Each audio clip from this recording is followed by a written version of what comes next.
ನಮಸ್ಕಾರ. Job alerts Kannada YouTube ಚಾನೆಲ್ಗೆ ನಿಮಗೆ ಸ್ವಾಗತ. ನಮಸ್ಕಾರ. ಇವತ್ತು ನಾವು ರೈಲ್ವೆ ಇಲಾಖೆಯ ಬೃಹತ್ ನೇಮಕಾತಿ 2026 ಕರೆಕ್ಟ್ ರೈಲ್ವೆ ನೇಮಕಾತಿ ಮಂಡಳಿ ಅಂದ್ರೆ RRB ಗ್ರೂಪ್ ಡಿ ಹುದ್ದೆಗಳಿಗೆ ಹೊಸ ನೋಟಿಫಿಕೇಶನ್ ಹೊರಡಿಸಿದೆ. ಹೌದು, ನೀವು ದೊಡ್ಡ ಅವಕಾಶ ಅಂತ ಹೇಳಿದ್ದು 100ಕ್ಕೆ 100 ಸರಿ. ಯಾಕಂದ್ರೆ ಹುದ್ದೆಗಳ ಸಂಖ್ಯೆ ನೋಡಿ. ಎಷ್ಟು ಹುದ್ದೆಗಳಿವೆ? ಈ ಸಲ ಒಟ್ಟು 21,997 ಅಂದ್ರೆ 21,997 ವೇಕೆನ್ಸಿಗಳು. ಅಬ್ಬಬ್ಬಾ, 22,000ಕ್ಕೆ ಕೇವಲ 3 ಹುದ್ದೆಗಳು ಕಮ್ಮಿಯಷ್ಟೇ. ಇದೊಂದು ಬಂಪರ್ ನೇಮಕಾತಿ. ಖಂಡಿತ. ಸೊ ಈ ಅವಕಾಶವನ್ನ ಯಾರೂ ಮಿಸ್ ಮಾಡ್ಕೋಬಾರದು. ಸರಿ, ಹಾಗಾದ್ರೆ ಇವತ್ತಿನ ನಮ್ಮ ಈ ಚರ್ಚೆಯಲ್ಲಿ ಈ ಅವಕಾಶವನ್ನ ಹೇಗೆ ಬಳಸ್ಕೊಳ್ಳೋದು, ತಯಾರಿ ಹೇಗಿರಬೇಕು ಅನ್ನೋದ್ರ ಬಗ್ಗೆ ಒಂದು ಕಂಪ್ಲೀಟ್ ಚಿತ್ರಣ ಕೊಡೋಣ. ಮೊದಲಿಗೆ ಈ ಹುದ್ದೆಗಳ ಸ್ವರೂಪದ ಬಗ್ಗೆ ಮಾತಾಡೋಣ. ಖಂಡಿತ. ಇವು ಲೆವೆಲ್ 1 ಅಂದ್ರೆ ಗ್ರೂಪ್ ಡಿ ಹುದ್ದೆಗಳು. ಭಾರತೀಯ ರೈಲ್ವೆಯ ಅಡಿಯಲ್ಲಿ ಬರುವ ಪರ್ಮನೆಂಟ್ ಸೆಂಟ್ರಲ್ ಗವರ್ಮೆಂಟ್ ಜಾಬ್ಸ್ ಇವು. ಪೋಸ್ಟಿಂಗ್ ಎಲ್ಲಿರುತ್ತೆ? ಪೋಸ್ಟಿಂಗ್ ಭಾರತದಾದ್ಯಂತ ಬೇರೆ ಬೇರೆ ರೈಲ್ವೆ ವಲಯಗಳಲ್ಲಿ ಅಂದ್ರೆ ಝೋನ್ಸ್ಗಳಲ್ಲಿ ಇರುತ್ತೆ. ನಮ್ಮ ಕರ್ನಾಟಕದಲ್ಲಿ ಕೂಡ ಸೌತ್ ವೆಸ್ಟರ್ನ್ ರೈಲ್ವೆ ಝೋನ್ ಇದೆಯಲ್ಲ. ಓ, ಅಂದ್ರೆ ನಮ್ಮ ರಾಜ್ಯದಲ್ಲೇ ಕೆಲಸ ಸಿಗೋ ಚಾನ್ಸಸ್ ಕೂಡ ಇದೆ. ಇದು ಒಳ್ಳೆ ವಿಷಯ. ಈಗ ಆ 21,000ಕ್ಕೂ ಹೆಚ್ಚು ಹುದ್ದೆಗಳನ್ನ ಹೇಗೆ ವರ್ಗೀಕರಿಸಿದ್ದಾರೆ? ರಿಸರ್ವೇಷನ್ ಡೀಟೇಲ್ಸ್ ಹೇಳಿ. ಅದನ್ನ ಹೇಳ್ತೀನಿ. ಜನರಲ್ ಕ್ಯಾಟಗರಿ ಅಂದ್ರೆ ಸಾಮಾನ್ಯ ಅಭ್ಯರ್ಥಿಗಳಿಗೆ 9,235. ಓಕೆ, ಅಂದ್ರೆ ಜನರಲ್ ಮೆರಿಟ್ನಲ್ಲೂ ಒಳ್ಳೆ ಅವಕಾಶ ಇದೆ. ಹೌದು. ಆಮೇಲೆ ಒಬಿಸಿ ಅಭ್ಯರ್ಥಿಗಳಿಗೆ 5,217, 5,217. ಸರಿ. ಇಡಬ್ಲ್ಯೂಎಸ್ ಅಭ್ಯರ್ಥಿಗಳಿಗೆ 7,237, ಎಸ್ಸಿ ಅಭ್ಯರ್ಥಿಗಳಿಗೆ 3,231 ಮತ್ತು ಎಸ್ಟಿ ಅಭ್ಯರ್ಥಿಗಳಿಗೆ 1,726 ಹುದ್ದೆಗಳನ್ನ ನಿಗದಿ ಮಾಡಿದ್ದಾರೆ.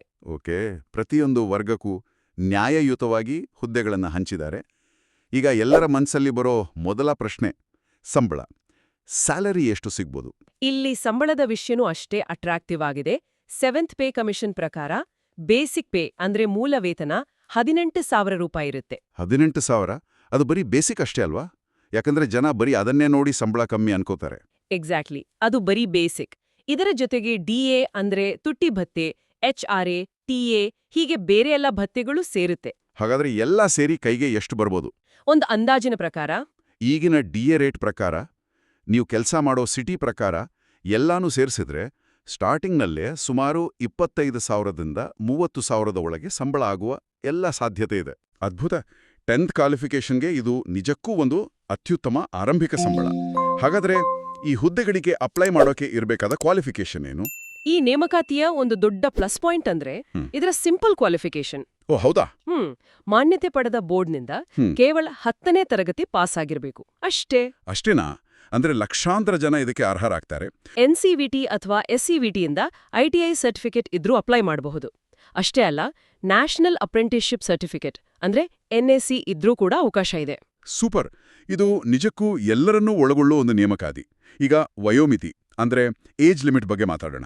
ಏಜ್ ಲಿಮಿಟ್ ಅನ್ನು January 1, 2026ಗೆ ಲೆಕ್ಕ ಹಾಕ್ತಾರೆ. ಓಕೆ, ಕಟ್ ಆಫ್ ಡೇಟ್ ಅದು. ಹೌದು. ಮಿನಿಮಮ್ ಏಜ್ 18 ವರ್ಷ, ಗರಿಷ್ಠ ಅಂದ್ರೆ ಮ್ಯಾಕ್ಸಿಮಮ್ ವಯಸ್ಸು 33 ವರ್ಷ.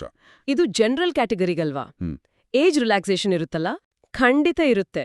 ಸರ್ಕಾರದ ನಿಯಮಗಳ ಪ್ರಕಾರ OBC ಅಭ್ಯರ್ಥಿಗಳಿಗೆ +3 ಇಯರ್ಸ್ ಅಂದ್ರೆ 36 ವರ್ಷದವರೆಗೂ ಅಪ್ಲೈ ಮಾಡಬಹುದು. SC/ST ಅಭ್ಯರ್ಥಿಗಳಿಗೆ ಅವರಿಗೆ +5 ಇಯರ್ಸ್ ಅಂದ್ರೆ 38 ವರ್ಷದವರೆಗೂ ಅವಕಾಶ ಇರುತ್ತೆ.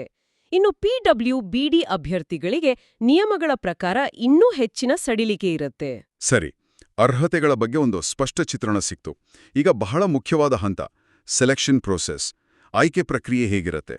ಆಯ್ಕೆ ಪ್ರಕ್ರಿಯೆ ಇದೊಂದು ರೀತಿ ಮ್ಯಾರಥಾನ್ ಇದ್ದ ಹಾಗೆ. ಒಟ್ಟು 4 ಮುಖ್ಯ ಹಂತಗಳನ್ನ ಒಳಗೊಂಡಿದೆ. 4 ಹಂತಗಳ?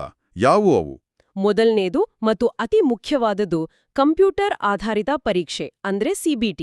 ಸರಿ. ಎರಡನೆಯದು ದೈಹಿಕ ಪರೀಕ್ಷೆ ಅಂದ್ರೆ PET. ಇದಾದ ಮೇಲೆ ಮೂರನೇದು ಡಾಕ್ಯುಮೆಂಟ್ ವೆರಿಫಿಕೇಶನ್ ಅಂದ್ರೆ DV. ಮತ್ತು ಕೊನೆಗೆ ಮೆಡಿಕಲ್ ಎಕ್ಸಾಮಿನೇಷನ್. ಹಾಗಾದ್ರೆ ಮೊದಲ ಹಂತವಾದ CBT ಬಗ್ಗೆ ಸ್ವಲ್ಪ ಡೀಟೇಲ್ ಆಗಿ ಮಾತಾಡೋಣ. ಯಾಕಂದ್ರೆ ಫಿಲ್ಟರ್ ಆಗೋದೇ ಇಲ್ಲಿ. ಹೌದು, CBT ಪರೀಕ್ಷೆ ಪೂರ್ತಿಯಾಗಿ ಆನ್ಲೈನ್ನಲ್ಲಿ ಇರುತ್ತೆ. ಮತ್ತಿದು ಆಬ್ಜೆಕ್ಟಿವ್ ಟೈಪ್ ಅಂದ್ರೆ ಮಲ್ಟಿಪಲ್ ಚಾಯ್ಸ್ ಕ್ವೆಶ್ಚನ್ಸ್. ಓಕೆ, ಇಲ್ಲಿ ಒಂದು ಬಹಳ ಮುಖ್ಯವಾದ ಅಂಶವನ್ನ ಎಲ್ರೂ ಗಮನಿಸಬೇಕು. Negative marking. Exactly, negative marking ಇರುತ್ತೆ. ಅಂದ್ರೆ ತಪ್ಪು ಉತ್ತರಗಳಿಗೆ ಮಾರ್ಕ್ಸ್ ಕಟ್ ಆಗತ್ತೆ. ಓಹೋ, ಹಾಗಾಗಿ ಗೊತ್ತಿಲ್ಲದ ಪ್ರಶ್ನೆಗಳನ್ನ ಸುಮ್ನೆ ಗೆಸ್ ಮಾಡಿ ಹಾಕೋದು ರಿಸ್ಕ್. ಖಂಡಿತ. ಇದು ಕೇವಲ ಜ್ಞಾನದ ಪರೀಕ್ಷೆ ಅಲ್ಲ, ಜೊತೆಗೆ ನಿಮ್ಮ ಡಿಸಿಷನ್ ಮೇಕಿಂಗ್ ಸ್ಕಿಲ್ಸ್ನ ಪರೀಕ್ಷೆ ಕೂಡ. ಸರಿ, ಹಾಗಾದ್ರೆ ಈ ಸಿಬಿಟಿ ಪರೀಕ್ಷೆಯಲ್ಲಿ ಯಾವೆಲ್ಲ ಸಬ್ಜೆಕ್ಟ್ಸ್ ಇರುತ್ತೆ? ಇದರಲ್ಲಿ ಮುಖ್ಯವಾಗಿ 4 ವಿಭಾಗಗಳು. 1 general science. Physics, chemistry, biology. ಹೌದು, 10th ಸ್ಟ್ಯಾಂಡರ್ಡ್ ಲೆವೆಲ್ನ ಪ್ರಶ್ನೆಗಳು. 2ನೇದು ಮ್ಯಾಥಮ್ಯಾಟಿಕ್ಸ್ ಅಂದ್ರೆ ಗಣಿತ. 3ನೇದು ರೀಸನಿಂಗ್. Logical reasoning. ಹೌದು, ಮತ್ತು 4ನೇದ್ದು ಜನರಲ್ ಅವೇರ್ನೆಸ್ ಮತ್ತೆ ಕರೆಂಟ್ ಅಫೇರ್ಸ್. ಓಕೆ, ಈ 4 ವಿಭಾಗಗಳಿಂದ ಪ್ರಶ್ನೆಗಳು ಬರುತ್ತೆ. ಸಿಬಿಟಿ ಪಾಸ್ ಆದ್ಮೇಲೆ ಮುಂದಿನ ಹಂತ ಪಿಇಟಿ ಅಂದ್ರೆ ಫಿಸಿಕಲ್ ಎಫಿಷಿಯನ್ಸಿ ಟೆಸ್ಟ್. ಅದರಲ್ಲೇನಿರುತ್ತೆ? ಸಿಬಿಟಿ ಮೆರಿಟ್ ಲಿಸ್ಟ್ನಲ್ಲಿ ಬಂದವರನ್ನ ಪಿಇಟಿಗೆ ಕರೀತಾರೆ. ಇದು ಜಸ್ಟ್ ಕ್ವಾಲಿಫೈಯಿಂಗ್ ಟೆಸ್ಟ್, ಅಂದ್ರೆ ಪಾಸ್ ಅಥವಾ ಫೇಲ್ ಅಷ್ಟೇ. ಇದಕ್ಕೆ ಮಾರ್ಕ್ಸ್ ಇರಲ್ಲ. ಸರಿ, ಪುರುಷ ಅಭ್ಯರ್ಥಿಗಳಿಗೆ ಏನೆಲ್ಲ ಇರುತ್ತೆ?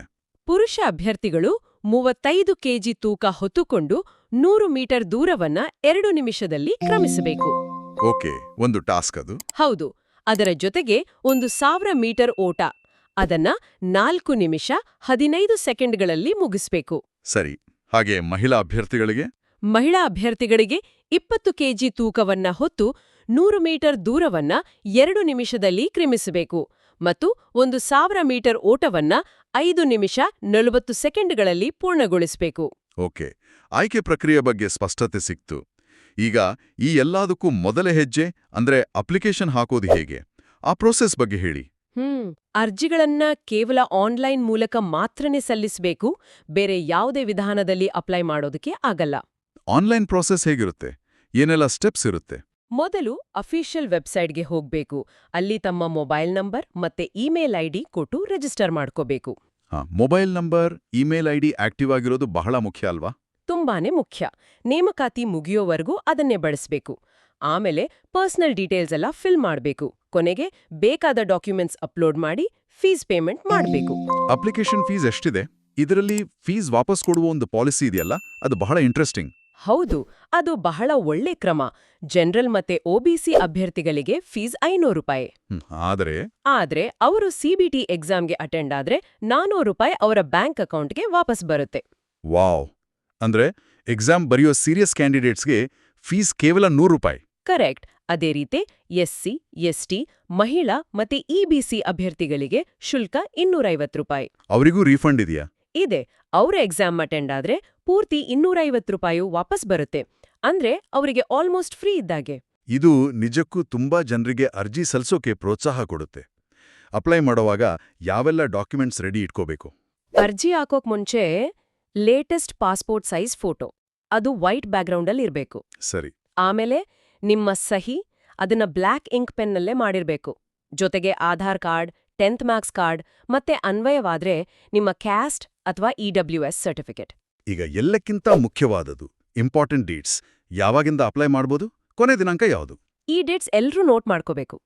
ಅಪ್ಲಿಕೇಶನ್ ಸ್ಟಾರ್ಟ್ ಆಗೋದು January 31, 2026. ಲಾಸ್ಟ್ ಡೇಟ್ ಯಾವಾಗ? ಅಪ್ಲೈ ಮಾಡೋಕೆ ಕೊನೆ ದಿನಾಂಕ March 2, 2026. ಸುಮಾರು 1 ತಿಂಗಳ ಟೈಮ್ ಇರುತ್ತೆ. ಅಕಸ್ಮಾತ್ ಏನಾದ್ರು ತಪ್ಪು ಮಾಡಿದ್ರೆ ಕರೆಕ್ಷನ್ ಮಾಡೋಕೆ ಅವಕಾಶ ಇರುತ್ತಾ? ಹೌದು. March 5ರಿಂದ March 14ರವರೆಗೆ ಕರೆಕ್ಷನ್ ವಿಂಡೋ ಓಪನ್ ಇರುತ್ತೆ. ಓಕೆ. ಕೊನೆಯದಾಗಿ ಅಭ್ಯರ್ಥಿಗಳು ಗಮನಿಸಲೇಬೇಕಾದ ಕೆಲವು ಪ್ರಮುಖ ಸೂಚನೆಗಳು. ಯಾಕಂದ್ರೆ ಸಣ್ಣ ತಪ್ಪುಗಳಿಂದ ದೊಡ್ಡ ಅವಕಾಶ ಕಳ್ಕೋಬಾರ್ದು. ಹೌದು. ಮೊದಲನೆಯದು ನಿಮ್ಮ ಹೆಸರು, ತಂದೆಯ ಹೆಸರು, ಜನ್ಮ ದಿನಾಂಕ. ಇದು ನಿಮ್ಮ 10th ಮಾರ್ಕ್ಸ್ ಕಾರ್ಡ್ನಲ್ಲಿ ಹೇಗಿದೆಯೋ ಅಕ್ಷರಶಃ ಹಾಗೇ ಇರಬೇಕು. ಒಂದು ಸಣ್ಣ ಸ್ಪೆಲ್ಲಿಂಗ್ ಮಿಸ್ಟೇಕ್ ಕೂಡ ಪ್ರಾಬ್ಲಮ್ ಆಗಬಹುದು. ಹೌದು. ಡಾಕ್ಯುಮೆಂಟ್ ವೆರಿಫಿಕೇಷನ್ ಟೈಮ್ನಲ್ಲಿ ಇದು ಬಹಳ ಮುಖ್ಯ. ಇನ್ನೊಂದು ಮುಖ್ಯವಾದ ವಿಷಯ ಅಂದ್ರೆ ಲಾಸ್ಟ್ ಡೇಟ್ ತನಕ ಕಾಯೋದು. ಖಂಡಿತ. ಅದು ಮಾಡ್ಲೇಬಾರ್ದ ತಪ್ಪು. ಕೊನೆ ದಿನಗಳಲ್ಲಿ ಸರ್ವರ್ ಡೌನ್ ಆಗೋ, ವೆಬ್ಸೈಟ್ ಸ್ಲೋ ಆಗೋ ಚಾನ್ಸಸ್ ಜಾಸ್ತಿ ಇರುತ್ತೆ. ಸೊ ನೋಟಿಫಿಕೇಶನ್ ಬಂದ ತಕ್ಷಣ ಮೊದಲ ವಾರದಲ್ಲೇ ಅಪ್ಲೈ ಮಾಡಿ ಮುಗಿಸೋದು ಬೆಸ್ಟ್. ಹಾಗಾದ್ರೆ ಒಟ್ಟಾರೆಯಾಗಿ ಹೇಳೋದಾದ್ರೆ ಇದೊಂದು ಕೇಂದ್ರ ಸರ್ಕಾರಿ ಕೆಲಸ ಪಡ್ಕೊಳ್ಳೋಕೆ ಒಂದು ಅದ್ಭುತ ಅವಕಾಶ. ಅದರಲ್ಲೂ 10th ಮತ್ತು ITI ಪಾಸ್ ಆದವರಿಗೆ ಇದೊಂದು ಬಂಪರ್ ನೇಮಕಾತಿ. ಹೌದು. ಸರಿಯಾದ ಪ್ಲಾನಿಂಗ್, ನಿರಂತರ ತಯಾರಿ ಇದ್ರೆ ಖಂಡಿತ ಯಶಸ್ಸು ಸಾಧ್ಯ. ಇದೊಂದು ಲೈಫ್ ಚೇಂಜಿಂಗ್ ಆಪರ್ಚುನಿಟಿ. ಎಲ್ಲರಿಗೂ ನಮ್ಮ ಕಡೆಯಿಂದ ಆಲ್ ದ ಬೆಸ್ಟ್. ಇನ್ನು ಇದೇ ತರಹದ ಉದ್ಯೋಗ ಮಾಹಿತಿಯ ವಿಡಿಯೋಗಳಿಗಾಗಿ ನಮ್ಮ ಚಾನೆಲ್ಗೆ ಸಬ್ಸ್ಕ್ರೈಬ್ ಆಗಿ. ಧನ್ಯವಾದಗಳು.